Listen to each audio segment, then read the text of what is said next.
আমি পূৰ্বৰ পৰাই কৈছো যে এনপিএছ যেটো ব্যৱস্থাপনা এই ব্যৱস্থাপনাই দেশৰ শিক্ষক কৰ্মচাৰীৰ উপকাৰ সাধন কৰিব নোৱাৰে আৰু এই কথাটো আমি দেশৰ শিক্ষক কৰ্মচাৰী সকলে সিয়ৰতে অবহেখত কেন্দ্ৰ চৰকাৰেও মানি ললে যে এনপিএছ ব্যৱস্থাটোত কৰবাত অলপমান কিবা গণ্ডগোল আছে যাৰ কাৰণে এনপিএছ টো গুছাই তেওঁলোকে ইউপিএছ কৰিলে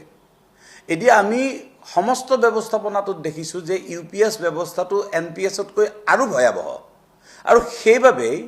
দেশত যেতিয়া চৰকাৰসমূহে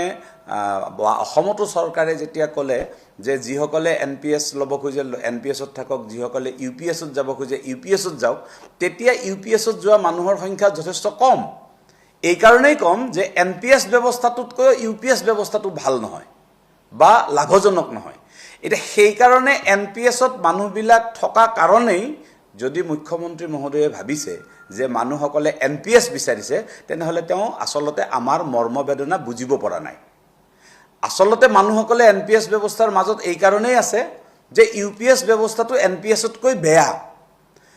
আৰু সেই কাৰণে তেওঁলোক বৰ্তমান এনপিএছত আছে কিন্তু তেওঁলোকে এনপিএছ বিচৰা নাই তেওঁলোকে ওপিএছ বিচাৰি আছে সাৰ্ভে এটা হোক অসম চৰকাৰে এটা সাৰ্ভে কৰাৰ কাৰণে এটা পোৰ্টেল এটা খুলি দিওক আমি সকলোৱে ভোটিং কৰিম এনপিএছ লাগে নে ইউপিএছ লাগে হৈ যাব নে ওপিএছ লাগে এই গোটেই কথাটো নিশ্চিতভাৱে প্ৰমাণ হৈ যাব কোনো শিক্ষক কৰ্মচাৰীয়ে এনপিএছ ব্যৱস্থা বিচৰা নাই কিন্তু এতিয়া এনপিএছ আৰু ইউপিএছৰ মাজত তুলনামূলকভাৱে ইউপিএছ টো আৰু বেছি ভয়াবহ কাৰণে মানুহসকল এনপিএছত আছে আৰু সেইটোকেই হয়তো মুখ্যমন্ত্ৰী মহোদয়ে ভাবিছে যে যেহেতু এনপিএছৰ পৰা আমি ইউপিএছ কৰিলো ইউপিএছ লৈকে যেহেতু যোৱা নাই গতিকে মানুহসকলে এনপিএছ বিচাৰিছে আসলতে এনপিএছ বিচৰা নাই বিচাৰিছে ওপিএছ কিন্তু উপায়ন্তৰ হৈ এতিয়া এনপিএছৰ মাজতে আবদ্ধ হৈ আছে আৰু এই কথাটো সকলোৱে বুজাটো উচিত যদি এনপিএছ ব্যৱস্থাটো একেবাৰে সৰ্বোত্তম ব্যৱস্থাই হয়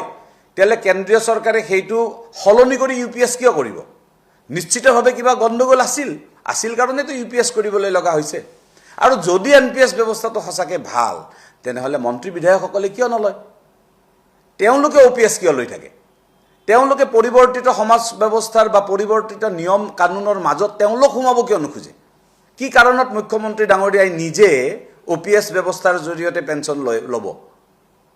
যদি ভাল এনপিএছ লৈকে আহক